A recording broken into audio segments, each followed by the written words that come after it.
নমস্কার। রবীন্দ্রনাথ ঠাকুরের মেঘদূত।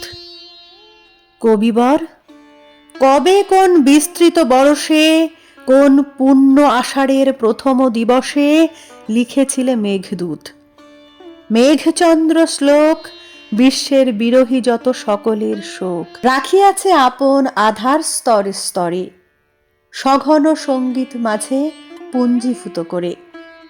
সেদিন সে উজ্জয়িনী প্রাসাদ শিখরে, কি না জানি ঘন ঘটা বিদ্যুৎ উৎসব, উদ্দাম পবন বেগ, গুরু গুরু রব, গম্ভীর নির্ঘোষ সেই মেঘ সংঘর্ষের জাগায় তুলিয়াছিল সহস্র বর্ষের অন্তর্গুড়ো বাষ্পাকুল বিচ্ছেদ ক্রন্দন। একদিনে ছিন্ন করি কালের বন্ধন, সেই দিন ঝরে পড়েছিল অবিরল চিরদিবসের যেন রুদ্ধ অশ্রুজল।